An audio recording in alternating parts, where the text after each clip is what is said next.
Good morning friends, my name is Chandravardhan and I welcome you all to PCS Educare, one of the India's leading educational platforms. नमस्ते, जय हिंद, वंदे मातरम। दोस्तों, पिछले video में हम लोगों ने पॉलिटी की शुरुआत की थी, राज व्यवस्था की शुरुआत की थी और मैंने आपको विविध शासन प्रणालियों के बारे में बताया था जो कि वर्ल्ड ओवर अपनाए जाते हैं। ठीक है, तो उनके बारे में आप लोगों ने पढ़ लिया है। अब आज हम लोग देखेंगे राज व्यवस्था के विविध स्वरूपों को देखेंगे, शासन के विभिन्न अंगों को देखेंगे। राज व्यवस्था क्या होती है? राज्य की व्यवस्था। ठीक है, तो इसके बारे में हम लोग देखेंगे। फिर हम लोग चलेंगे राजनीतिक व्यवस्था की आखिर आवश्यकता होती क्यों है, यह हम लोग डिटेल से देखेंगे। यह मेंस का भी क्वेश्चन है। उसके बाद हम लोग चलेंगे और शासन के विविध अंग देखेंगे। जो राज्य की व्यवस्था होती है उसके विविध अंग होते हैं, उनके बारे में देखेंगे, चाहे वो विधायिका हो, कार्यपालिका हो या न्यायपालिका हो। ठीक है, उसके बाद हम लोग चलेंगे न्यायपालिका में। थोड़ा सा आपको मैं बताऊंगा विविध प्रकार की विधियों के बारे में। जी हाँ, जो कानून होते हैं, जो लॉज होते हैं, उनके बारे में बताऊंगा। ठीक है, जिसमें सकारात्मक विधि है, प्राकृतिक या नैसर्गिक विधि है, लोक विधि है और ईश्वरीय विधि है। ठीक है, तो इसके बारे में हम लोग डिटेल से पढ़ेंगे। तो चलिए देर न करते हुए शुरू करते हैं आज का अपना वीडियो। दोस्तों, राज व्यवस्था का क्या मतलब मैंने बताया था आपको बताया था मैंने राज्य की व्यवस्था। राज्य की व्यवस्था से तात्पर्य यहां पर शासन से है। ठीक है, गवर्नेंस है, राज्य की व्यवस्था। दोस्तों, जब आप अपने परिवार में देखते हैं कि हर सदस्य का अलग अलग काम होता है और इस प्रकार से परिवार की व्यवस्था चलती है। परिवार में जो भी वित्तीय संकट आता है या फिर वित्तीय समस्या होती है या फिर कोई आपात समस्या होती है या फिर नॉर्मली भी जब परिवार चलता रहता है तो उसमें भी कोई ऐसा होना चाहिए जो धन कमाने वाला हो, जो पैसा कमा करके लाए। कोई ऐसा होना चाहिए जो उस पैसा का यूज करे।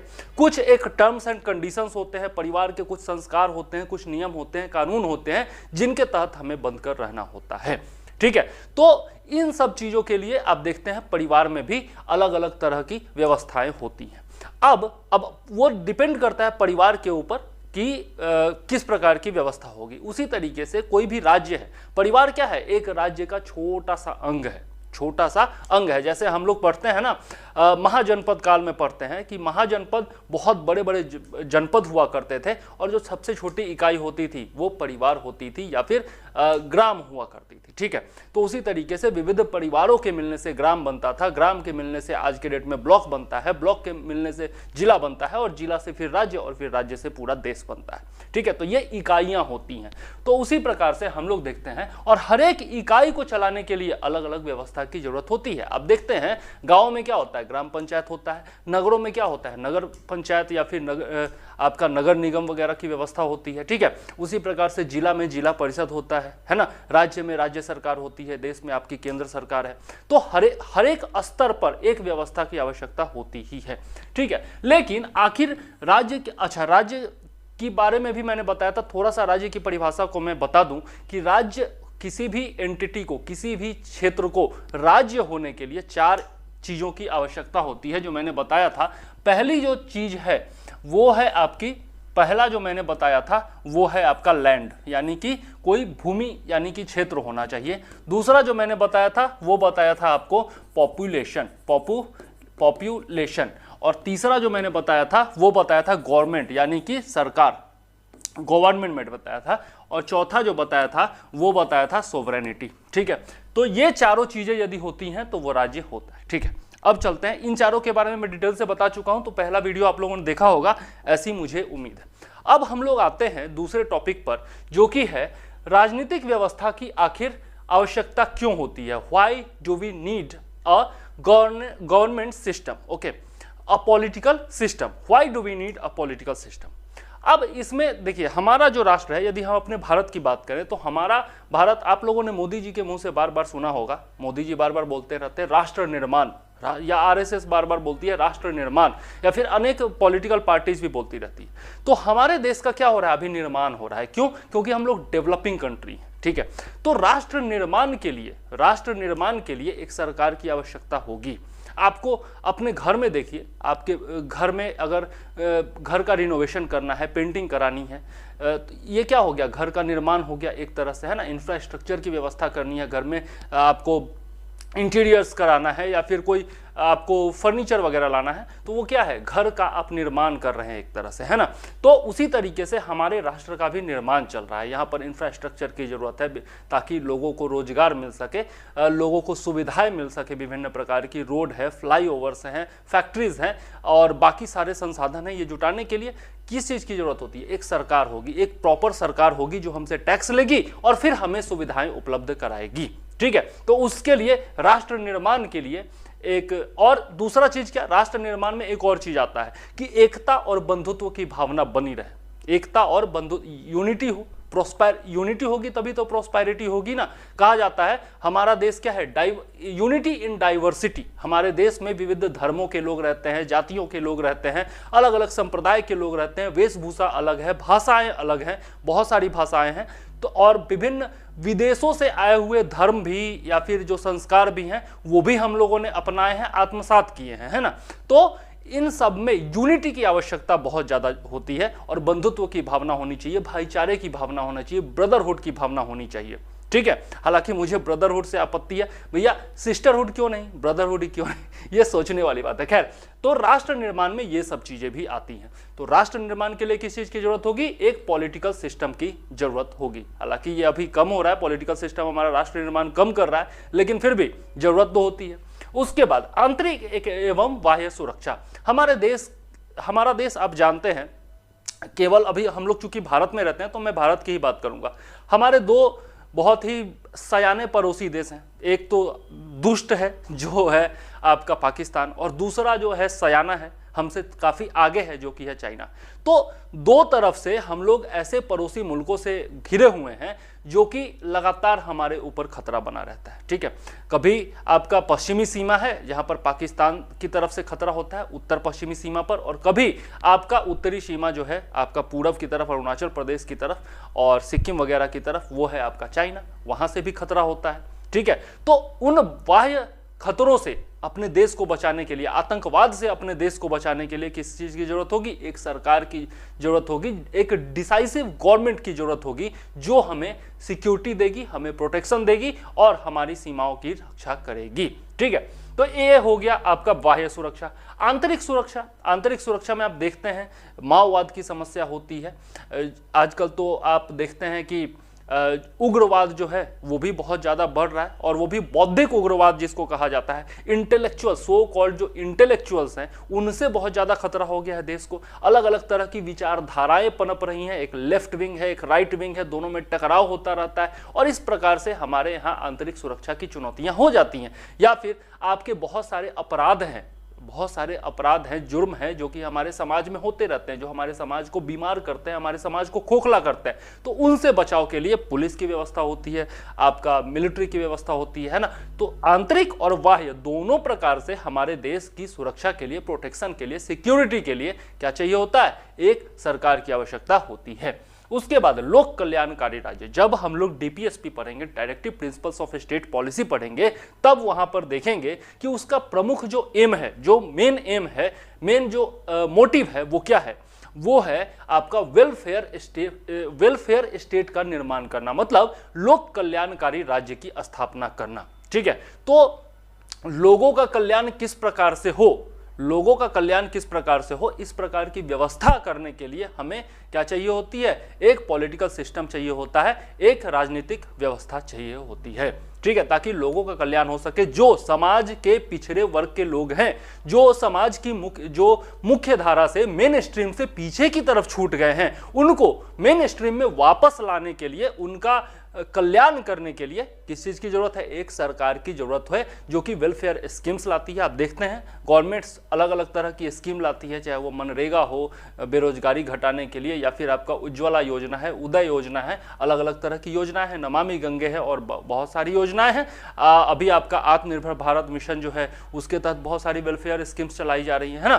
तो ये जो आपका लोक कल्याणकारी राज्य की स्थापना है, इसके लिए भी हमें क्या चाहिए होता है, एक पॉलिटिकल सिस्टम चाहिए होता है। इसके अलावा हमारे देश में बहुत सारे प्रेशर ग्रुप्स हैं जिनको हित समूह हिंदी में कहा जाता है। प्रेशर ग्रुप्स कहने का क्या मतलब, आदिवासी समुदाय बहुत सारे हैं, आपका मीडिया समूह अलग है, ठीक है, उग्रवादी अलग हैं, अलग अलग तरह के हित समूह हैं, प्रेशर ग्रुप्स हैं, ठीक है, किसी जाति का अलग संगठन है, अलग अलग एनजीओज हैं, तो इनको क्या कहा जाता है, प्रेशर ग्रुप्स कहा जाता है, ठीक है। तो इन सभी को एक साथ लेकर के चलना और साथ में अपने देश की यूनिटी डाइवर्सिटी सबको मेंटेन रखने के लिए हमें किसकी जरूरत होती है, सरकार की जरूरत होती है और राजनीतिक व्यवस्था की आवश्यकता होती है। इसके अलावा सामाजिक परिवर्तन, जी हाँ, सामाजिक परिवर्तन कैसे होगा, लोगों का स्टेटस जब सुधरेगा, लिविंग स्टैंडर्ड जब लोगों का अच्छा होगा, तब जाकर के सामाजिक परिवर्तन होगा, लोगों में जागरूकता आएगी, ठीक है। और ये कौन कर सकता है, ये सरकार कर सकती है ना।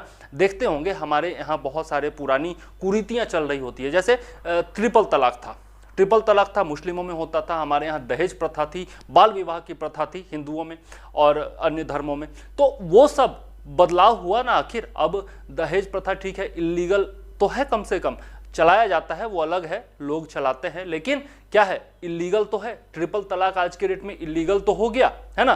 तो ये जो सामाजिक परिवर्तन है, लोगों के सोच में परिवर्तन है, लोगों के स्टेटस में परिवर्तन है, लोगों के लिविंग स्टैंडर्ड में परिवर्तन है, इसके लिए किस चीज की जरूरत होती है, सरकार की जरूरत होती है, पॉलिटिकल सिस्टम की जरूरत होती है, जो एक व्यवस्था बनाती है, जो कुछ स्कीम्स लाती हैं, योजनाएं लाती हैं, हमें लाभ देती हैं या फिर हमारे हित का ख्याल रखती हैं, हमें सुविधाएं देती हैं, जिससे सामाजिक परिवर्तन संभव होता है। चाहे वो शिक्षा की व्यवस्था करना हो, चाहे वो उत्तम स्वास्थ्य की व्यवस्था करना हो, हेल्थ इंफ्रास्ट्रक्चर डेवलप करना हो, या फिर आपका फिनेंशियल स्ट्रक्चर डेवलपमेंट करना हो, इन सब चीज के लिए क्या की जरूरत होती है, हमें जरूरत होती है एक सरकार की, एक पॉलिटिकल सिस्टम की, ठीक है। तो अब आप समझ गए होंगे कि राजनीतिक व्यवस्था की आवश्यकता आखिर हमें क्यों होती है, ठीक है। तो चलिए अब हम लोग चलते हैं नेक्स्ट टॉपिक पर, जो कि है शासन के अंग, गवर्नेंस का मतलब होता है शासन, ठीक है। तो गवर्नमेंट के कौन कौन से अंग होते हैं, देखिए हमारे यहाँ भी क्या होता है कि कोई कानून बनाता है, हमारे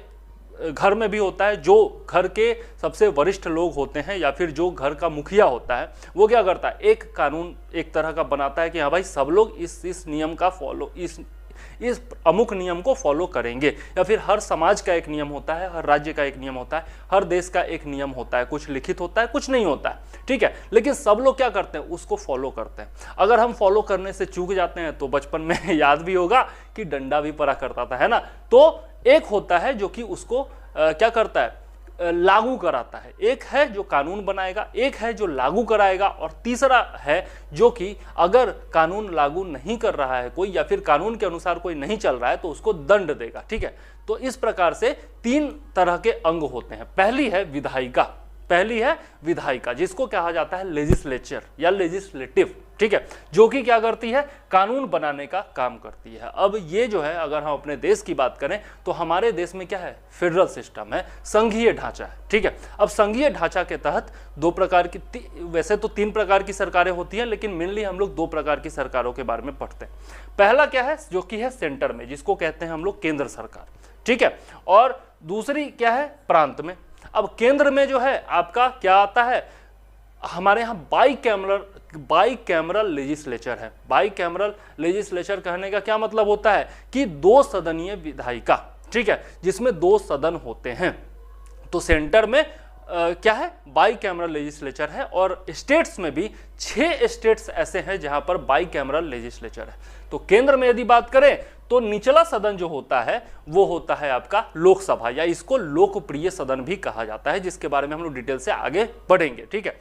और जो ऊपरी सदन होता है, जो वरिष्ठ सदन जिसको कहा जाता है, ठीक है, वो है आपका राज्यसभा, ये है आपका केंद्र में। उसके बाद आते हैं हम लोग प्रांतों में आते हैं, या फिर राज्यों में आते हैं। जो प्रांत हैं जैसे बिहार हो गया, उत्तर प्रदेश हो गया, कर्नाटक हो गया, महाराष्ट्र हो गया, तो इनमें भी जो है बाईकैमरल लेजिस्लेचर है। अब इनमें क्या है, यह है आपका लेजिस्लेटिव असेंबली, यानी कि विधानसभा। जिस प्रकार से केंद्र में लोकसभा है, निचला सदन, उसी प्रकार से राज्यों में क्या है, लेजिस्लेटिव असेंबली है, जो कि निचला सदन है, मतलब विधानसभा है जो कि निचला सदन है। और ऊपरी सदन जो है वो है विधान परिषद, जो कि है लेजिस्लेटिव काउंसिल। अब पूरे देश में मात्र 6 राज्य ऐसे हैं जहां पर बाइकैमरल लेजिस्लेचर है। तो थोड़ा सा मैं उसके बारे में बता दूं और थोड़ा सा ट्रिक भी बता देता हूं कि कैसे आप याद रखेंगे, है ना। तो 6 राज्य कौन कौन से हैं? सबसे पहला है मैं चूंकि बिहार से हूं तो सबसे पहला मैं बिहार को ही लेता हूं, ठीक है। अब बिहार के बगल में कौन है? बिहार के बगल में इधर की तरफ क्या है? यूपी है, ठीक है। तो बिहार और यूपी को एक साथ जोड़ा बना लीजिए, ठीक है। तो यूपी और बिहार हो गया। उसके बाद है आपका कर्नाटका, उसके बाद है आपका कर्नाटका, ठीक है। और फिर क्या है? महाराष्ट्र। कर्नाटका के जस्ट नीचे क्या है? सॉरी, महाराष्ट्र। कर्नाटका के जस्ट ऊपर क्या है? महाराष्ट्र है, ठीक है। यहां पर क्या है? महाराष्ट्र है, ठीक है।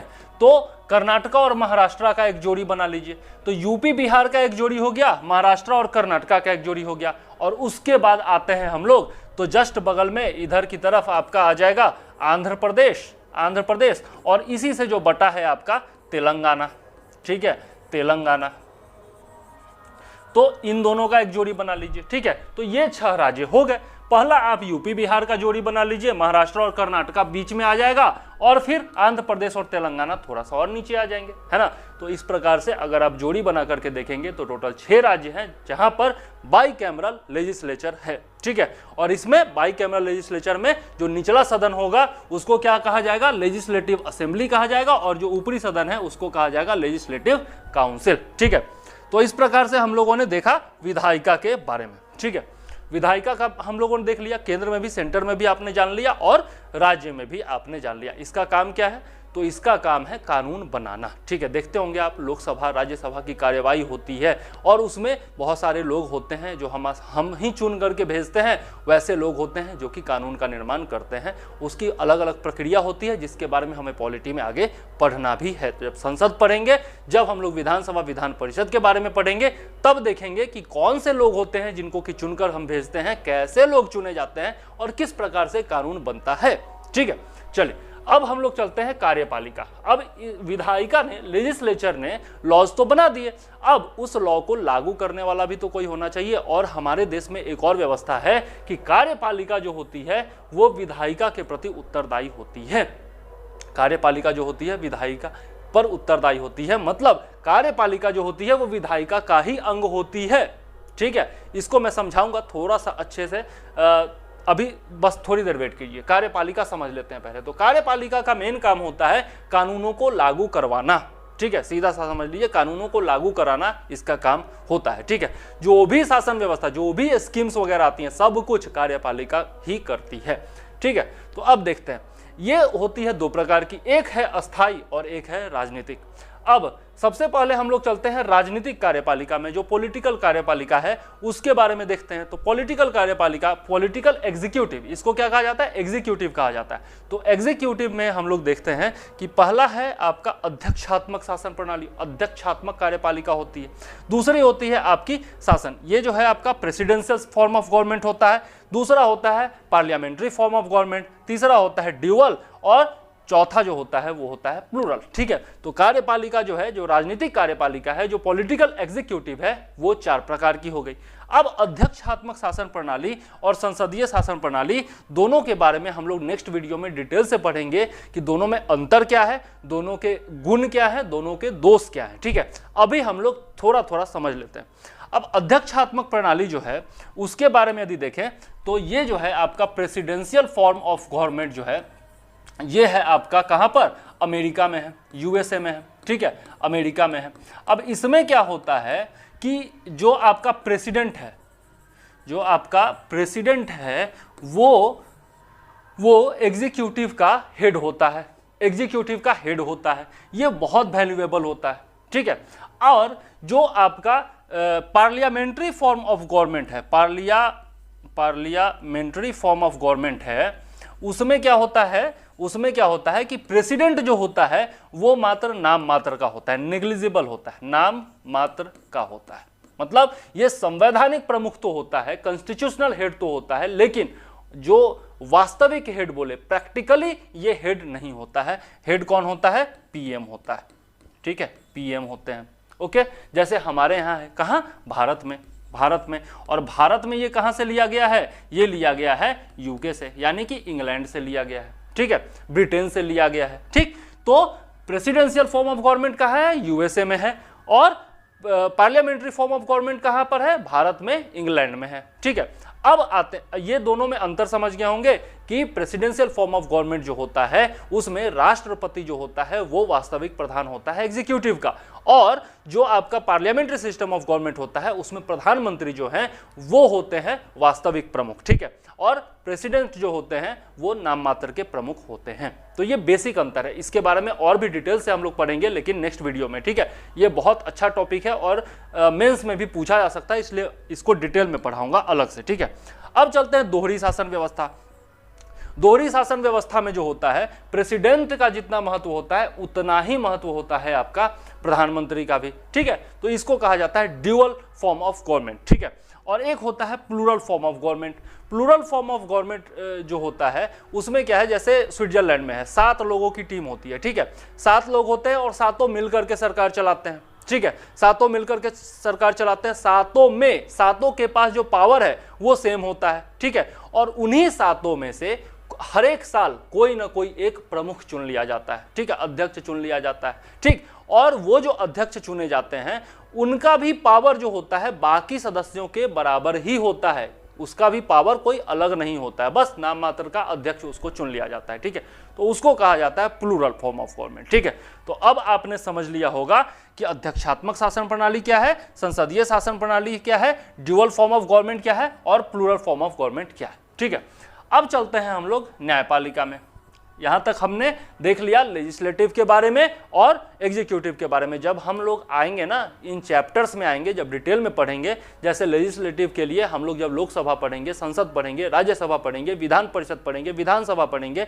ठीक है, उस समय डिटेल से और मैं बताऊंगा। ठीक है, इनके काम क्या होते हैं, कैसे चुने जाते हैं, कैसे हम लोग चुनते हैं, प्रक्रिया क्या होती है, क्या क्या उनका काम होता है, कैसे कानून बनते हैं, कैसे उनको लागू कराया जाता है, क्या संबंध होता है विधायिका आपका विधायिका और कार्यपालिका का, ये सब कुछ बहुत अच्छे से समझेंगे हम लोग। ठीक है, अब नेक्स्ट है आपका न्यायपालिका। इसने कानून बनाया, इसने क्या किया, कानून को फॉलो कराया, और यदि कानून ढंग से कोई फॉलो नहीं किया तो दंड कौन देगा, न्यायपालिका देगी। ठीक है, तो न्यायपालिका जो होती है वो हमारे यहाँ क्या है, सेंट्रलाइज्ड है। सेंट्रलाइज्ड कहने का क्या मतलब है कि सबसे ऊपर जो है, सबसे बड़ा जो है वो है आपका एससी सुप्रीम कोर्ट। ठीक है, उसके अंदर जो है राज्यों में हाई कोर्ट है। ठीक है, उसके अंदर क्या है, राज्यों में हाई कोर्ट है, और हाई कोर्ट के अंदर में क्या है, सिविल कोर्ट कह सकते हैं या फिर लोअर कोर्ट कह सकते हैं। ठीक है, तो सुप्रीम कोर्ट के अंदर में हाई कोर्ट के अंदर में सिविल कोर्ट। ठीक है, ये आप देख सकते हैं, और तीनों 3 स्तर पर। ठीक, ये हो गया आपका केंद्र में, ये हो गया राज्य में, और ये हो गया जिलों में। ठीक, तो इस प्रकार से हमारे यहाँ न्यायपालिका है। ओके, चलिए, ये आप लोगों ने न्यायपालिका के बारे में देखा। ओके, चलिए, अब हम लोग चलते हैं, ये न्यायपालिका के बारे में बताया, सबसे ऊपर एससी सबसे ज्यादा पावरफुल, उसके बाद हाई कोर्ट और उसके बाद आपका लोअर कोर्ट। ठीक, चलिए, अब हम लोग चलते हैं, देखते हैं न्यायपालिका जो मतलब विधायिका जो कानून बनाती है या फिर जो न्यायपालिका न्याय करती है वो भी एक नियम कानून विधि के अंतर्गत ही करती है। ठीक है, तो अब कानून या विधि जो होते हैं वो कितने प्रकार के होते हैं वो देखते हैं। ठीक है, कानून को क्या कहा जाता है, लॉ कहा जाता है। लॉ, सबसे पहले कोई भी जो विधेयक पेश होता है उसको क्या कहते हैं, बिल कहते हैं। जो भी पार्लियामेंट में या फिर विधानसभा में पेश होता है उसको कहते हैं बिल, और जब बिल पास हो जाता है तब उसको कहा जाता है लॉ, तब वो लॉ बन जाता है। ठीक है, पास कैसे होता है, केंद्र में देखें तो लोकसभा और राज्यसभा दोनों में पास करना होता है, और उसके बाद राष्ट्रपति के पास जाता है। राष्ट्रपति प्रेसिडेंट अगर उस पर सिग्नेचर कर देते हैं तब वो कानून बन जाता है। तो पहले होता है बिल और उसके बाद बन जाता है लॉ। ठीक, चलिए आगे देखते हैं। अब ये जो है 4 प्रकार का, पहला है आपका सकारात्मक विधि। इसमें क्या होता है कि कुछ लोग इकट्ठा होते हैं और वो कानून बनाते हैं, जैसे लोकसभा और राज्यसभा में हमारे देश में होता है, या फिर राज्यों में होता है विधानसभा और विधान परिषद में। कुछ लोग हैं जो एक कमरे में इकट्ठा होते हैं, बहस करते हैं आपस में, और फिर कानून बन जाता है। तो ऐसी विधियों को कहा जाता है सकारात्मक विधि। ठीक है, सकारात्मक विधि ऐसी विधियों को कहा जाता है। दूसरा है प्राकृतिक या नैसर्गिक विधि। ये क्या होता है, कुछ चीजें जो हैं वो हमें प्राकृतिक रूप से प्राप्त है, जैसे सांस लेना। सांस लेना ये प्राकृतिक रूप से जरूरत है हमारी, नेसेसरी है। अब कोई सरकार यदि चाहे, कितनी भी हिटलर क्यों ना हो, कितनी भी वो डिक्टेटर क्यों ना हो, तानाशाह क्यों ना हो, अगर कोई सरकार कह दे कि हाँ भाई आज से सांस लेना बंद आज से सांस लेना बंद, ये कानून बन गया कि भैया आज से सांस लेना बंद, क्या ये संभव है? क्या ये संभव है? चाहे किसी भी प्रकार की गवर्नमेंट हो, क्या ये संभव है? नहीं है। तो ये क्या हो गया? प्राकृतिक या नैसर्गिक विधि हो गया, जिस पर इंसान का वश ही नहीं है। जैसे अब कोई बोल दे खाना आज से बंद, खाना आज से बंद, तो भैया वो तो प्राकृतिक जरूरत है ना, प्राकृतिक जरूरत है, उसको आप बंद नहीं कर सकते हैं। ठीक है, तो ये क्या है? प्राकृतिक या नैसर्गिक विधि, जो हमें प्राकृतिक रूप से प्राप्त है और जिसको हम लोग खत्म नहीं कर सकते। ऐसे कानूनों, ऐसा कोई भी कानून नहीं बना सकते जो इन चीजों को खत्म कर सके। ठीक है, चल तीसरा है आपका लोक विधि। मतलब ये जो होता है वो वर्षों से समाज में चली आ रही परंपराओं के आधार पर होता है, या फिर इसको लोक विधि या फिर पारंपरिक विधि भी कहा जा सकता है। जैसे दहेज प्रथा, दहेज प्रथा हमारे देश में इलीगल है, गैर कानूनी है, उसके खिलाफ कानून है, कड़े कदम भी उठाए जाते हैं, दंड का प्रावधान भी है उसके प्रति, लेकिन क्या है? लोगों में प्रचलित है तो चल रहा है, लोगों में प्रचलित है इसलिए चल रहा है। ट्रिपल तलाक वर्षों से चल रही मान्यता है, हलाला वर्षों से चल रही मान्यता है, तो उस हिसाब से चल रहा है। ये किसी पेन पेपर पर लिखा हुआ नहीं है, लीगल नहीं है, लेकिन फिर भी क्या है? चल रहा है। तो ये क्या हो गया? लोक विधि। या फिर बहुत सारी चीजें ऐसी आप समाज में देखते होंगे जो कि वर्षों से चली आ रही हैं और चलती रहेंगी भी, चाहे वो कानूनी हो या गैर कानूनी हो। तो ऐसी विधियों को क्या कहा जाता है? लोक विधि कहा जाता है, जो लौकिक परंपरा के हिसाब से चलती है। उसके बाद है आपकी ईश्वरीय विधि। ईश्वरीय विधि क्या है? ईश्वरीय विधि क्या है? ऐसी विधि जो कि किसी धार्मिक ग्रंथ या धर्म के हिसाब से चलता है। जैसे बहुत सारे इस्लामिक स्टेट हैं जहां पर शरीयत के हिसाब, शरिया के हिसाब से कानून चलता है, या फिर कुरान के आधार पर कानून चलता है ना। तो ऐसी विधि क्या कही जाती है? ईश्वरीय विधि कही जाती है। ठीक है, और बहुत सारे देश ऐसे भी हैं, जैसे पहले सुनते होंगे, अभी तो खैर लोकतांत्रिक हो गए हैं, लेकिन यूरोप के बहुत सारे देश या अधिकतर देश पहले किस हिसाब से चलते थे? चर्च के हिसाब से चलते थे, धार्मिक कानूनों के हिसाब से चलते थे। चाहे वो फ्रांस का देख लीजिए या फिर आप रसिया का देख लीजिए, किसी का भी देख लीजिए। ठीक है, तो वो क्या है? ईश्वरीय विधि। ईश्वरीय विधि उसको कहा जाता है जो कि ईश्वर की श्रद्धा के आधार पर या फिर किसी धार्मिक ग्रंथ के आधार पर, धर्म के आधार पर चलता है, उसको धार्मिक विधि, ईश्वरीय विधि कह सकते हैं। अब हमारे यहाँ क्या है? हमारे यहाँ भारत में क्या है? हमारे यहाँ सबका मिश्रण है, डायरेक्टली या इनडायरेक्टली हमारे यहाँ क्या है? सबका मिक्सचर है, घोर मट्ठा किया हुआ है। ठीक है, बिहारी भाषा में बोले तो घोर मट्ठा किया हुआ। चलिए, अब सकारात्मक विधि तो है, ये तो श्योर है, संविधान में ही दिया हुआ है कि किस प्रकार से कानून बनेगा। कुछ लोग इकट्ठा होंगे जो कि जनता के द्वारा चुने जाएंगे, वो आपस में बहस करेंगे, कानून की प्रक्रिया होगी और कानून बन जाएगा। ठीक है, तो ये सकारात्मक विधि तो है, ये लिखित रूप से है हमारे संविधान में। प्राकृतिक या नैसर्गिक विधि, ये तो मैंने बताया कि कोई भी फॉर्म ऑफ गवर्नमेंट हो, इसको तो खत्म किया नहीं जा सकता, तो वो तो है ही। सांस तो हम लेते ही हैं, खाना तो हम खाते ही हैं, जो भी प्राकृतिक चीजें हैं जो कि प्राकृतिक रूप से जरूरी है वो तो हम करते ही हैं, तो हमारे यहाँ ये भी है। लोक विधि, लोक विधि जैसे मैंने दहेज प्रथा का उदाहरण दिया, ट्रिपल तलाक का उदाहरण दिया और बाल विवाह का उदाहरण दिया। बहुत सारी प्रथाएं हैं जो कि चलती आ रही हैं और ये चलती रहेंगी भी। कितना भी सकारात्मक विधि आप बना ले, इसको खत्म नहीं कर सकते हैं। तो ये क्या हो गया? लोक विधि हो गया। ठीक, उसके बाद और एक बहुत खराब परंपरा, लड़कियों को कमतर आंकने की परंपरा, ये भी एक लोक विधि का भाग है, जो कि सबसे खराब है, सबसे गलत है। हालांकि सरकार उसकी दिशा में बहुत कदम उठाती है, लोगों की सोच भी बदलती जा रही है और लड़कियां भी खुद को साबित कर रही हैं, लेकिन फिर भी ये लोक विधि के अंतर्गत आज भी जारी है, जो कि बहुत समाज को पीछे ढकेल रही है, आधी आबादी को पीछे ढकेल रही है और हमारा देश इससे पीछे हो रहा है। ठीक है, तो इसको सबसे ज्यादा बदलने की जरूरत है। उसके बाद है ईश्वरीय विधि। ईश्वरीय विधि में भी देखते हैं मुस्लिम पर्सनल लॉ बोर्ड के बहुत सारी चीजें हैं जो कि आज भी हमारे देश में लागू है। क्यों? क्योंकि यूनिफॉर्म सिविल कोड नहीं है। यूनिफॉर्म सिविल कोड हमारे देश में लागू नहीं है। हालांकि डीपीएसपी में दिया हुआ है, directive principles of state policy में आपका यूसीसी दिया हुआ है, यूनिवर्सल सिविल कोड दिया हुआ है, यूनिफॉर्म सिविल कोड दिया हुआ है, लेकिन हमारे देश में लागू नहीं है। तो ईश्वरीय विधि भी जो है वो किसी न किसी रूप में हमारे देश में है ही। ठीक है, तो हमारे देश में क्या है? चारों का सम्मिश्रण है, मिक्सचर है, कह सकते हैं, गोरमट्ठा किया हुआ है। चलिए, अब देखते हैं प्राकृतिक न्याय की धारणा। प्राकृतिक न्याय की धारणा क्या है? प्राकृतिक न्याय की धारणा जो है वो न्याय की पारदर्शिता पर बल देती है, ट्रांसपेरेंसी ऑफ जस्टिस, इस पर फोर्स देती है, बल देती है। क्या? प्राकृतिक न्याय की अवधारणा।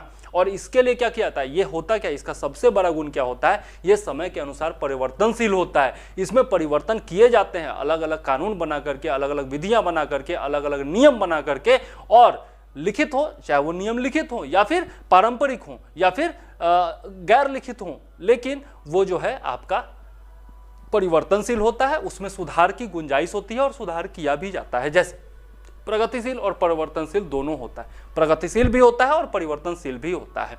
ठीक है, जैसे हमारे देश में आप देख सकते हैं, जो आदमी कोई गिरफ्तार किया गया, किसी को भी किसी भी कानून के तहत अगर गिरफ्तार किया गया है तो 24 घंटे के अंदर उसको 24 घंटा जो वर्किंग डे हो तो उसमें उसको जज के सामने प्रस्तुत करना जरूरी होता है, न्यायालय के सामने प्रस्तुत करना आवश्यक होता है। किसी को भी, कोई भी किसी भी फॉर्म में गिरफ्तार हो, उसको अपने खिलाफ खुद ही गवाही देने के लिए उकसाया नहीं जा सकता, दंडित नहीं किया जा सकता, मारा पीटा नहीं जा सकता कि भाई तुम अपने खिलाफ खुद ही गवाही दो, जबरदस्ती नहीं कर सकती पुलिस। तो ये क्या है? सुधारवादी कदम है। उसी प्रकार से जो कैदी होते हैं उनकी रक्षा के लिए, या फिर जो गवाह होते हैं, है ना, एविडेंस, जो गवाह होते हैं उनकी रक्षा के लिए बहुत सारे उपाय किए जाते हैं। जो जजों की ज्यूरी बनती है या फिर जो जज नियुक्त होते हैं, मान लिया जैसे राम मंदिर के पक्ष में राम मंदिर का फैसला होना है तो वहां पर क्या किया जाएगा? केवल हिंदुओं को ही जज नहीं बना दिया जाएगा, केवल मुस्लिमों को ही जज नहीं बना दिया जाएगा। कहने का मतलब है कि कोई भी जो पूर्वाग्रह है या फिर जो सोच है वो न्याय पर हावी ना हो, ठीक है, न्याय पर हावी ना हो, इसके लिए कदम उठाए जाते हैं, इसके लिए कदम उठाए जाते हैं। तो पूर्वाग्रह नहीं होना चाहिए, कोई भी अपने किसी भी विचार से प्रेरित नहीं होना चाहिए निर्णय, इसका ध्यान रखा जाता है ना। तो ये सब जो है सुधारवादी कदम है। और भी बहुत सारे कदम मैं गिनाऊंगा, न्यायपालिका जब हम लोग पढ़ेंगे, जो कि हमारे न्याय में सुधार की व्यवस्था करती है, गुंजाइश रखती है। हमारे यहाँ जुडिशियल रिव्यू जिसको कहते हैं आप, न्यायिक समीक्षा कहते हैं, या फिर जुडिशियल एक्टिविज्म आज के डेट में बहुत पॉपुलर है, मतलब न्यायिक सक्रियता, इसको क्या कहा जाता है? जुडिशियल रिव्यू, मतलब न्यायालय जो है वो उसमें PIL डाल करके, मान लिया हाई कोर्ट ने कोई निर्णय दिया, ठीक है, आप उससे संतुष्ट नहीं है, PIL डाल दीजिए या फिर उसी को रिव्यू पिटीशन डाल दीजिए, तो हाई कोर्ट खुद ही या तो अपने निर्णय की समीक्षा करेगा या फिर सुप्रीम कोर्ट में जा सकते हैं आप, सुप्रीम कोर्ट हाई कोर्ट के निर्णय की समीक्षा करेगा और फिर अपना फैसला देगा। तो ये हो गया जुडिशियल रिव्यू। या फिर सुप्रीम कोर्ट ने भी अगर फैसला दे दिया है तो आपको अटेम्प्ट मिलता है कि भैया आपने जो निर्णय दिया है उस पर पुनर्विचार करे, इसको पुनर्विचार याचिका भी कहा जाता है, PIL, ठीक है। तो ये जो है आपका PIL भी कहा जा सकता है। PIL तो होता है पब्लिक इंटरेस्ट लिटिगेशन होता है, PN भगवती ने उसकी शुरुआत की थी, उसके बारे में भी हम लोग डिटेल से पढ़ेंगे। तो जुडिशियल रिव्यू है, उसके अलावा जुडिशियल एक्टिविज्म है, जुडिशियल एक्टिविज्म भी जो है वो आजकल बहुत ज़्यादा फैशन में है, और इसके गुण भी हम लोग पढ़ते हैं, दोष भी पढ़ते हैं। इस बार जो पॉलिटी हुआ मेंस BPSC में, उसमें ये क्वेश्चन भी था, जुडिशियल रिव्यू और जुडिशियल एक्टिविज्म दोनों एक साथ पूछ दिया था, है ना। तो जुडिशियल एक्टिविज्म क्या है? जुडिशियल एक्टिविज्म है जब किसी मामले को न्यायालय स्वतः संज्ञान में लेती है, खुद ही स्वतः स्फूर्त संज्ञान में लेती है और उसके बारे में रिपोर्ट मांगती है राज्य सरकार से, केंद्र सरकार से, या फिर संबंधित जो भी अथॉरिटी है या फिर जो भी आपका हित समूह है उससे क्या करती है, वो मांगती है, रिपोर्ट मांगती है और उसके हिसाब से अपना फैसला देती है। जैसे ज्ञानवापी मस्जिद वाला बात जो हुआ था, जहां पर शिवलिंग मिला था और उसकी चर्चा हो रही थी कि मुस्लिम पक्ष कुछ और बोल रहे थे कि फव्वारा है और हिंदू पक्ष कह रहा था कि फाउंटेन है, शिवलिंग है। तो उस मामले में जुडिशियल एक्टिविज्म दिखाया सुप्रीम कोर्ट ने, और हाई कोर्ट में मामला चल रहा था यूपी में, लेकिन फिर भी सुप्रीम कोर्ट ने बताया कि भैया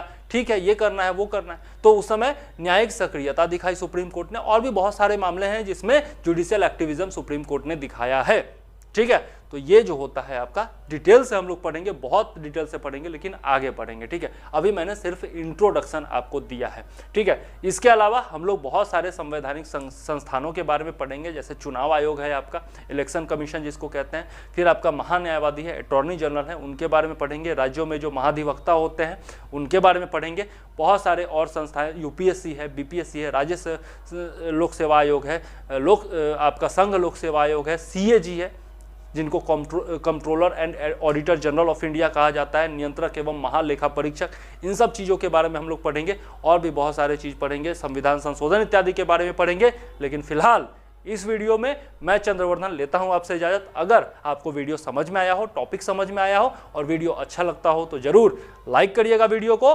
कमेंट करके अपना राय दीजिएगा, कुछ भी जो भी हो समीक्षा कीजिए, राय दीजिए, प्रशंसा कीजिए, सबका स्वागत है। और अगर आपको अच्छा सही में लगता है तो जरूर शेयर भी कर दीजिएगा दोस्तों के साथ, और साथ में चैनल को सब्सक्राइब कर लीजिएगा यदि चैनल पर नए। तो चलिए इस वीडियो के साथ मैं चंद्रवर्धन लेता हूं आपसे इजाजत, मिलूंगा फिर नेक्स्ट वीडियो में, तब तक के लिए जय हिंद, वंदे मातरम।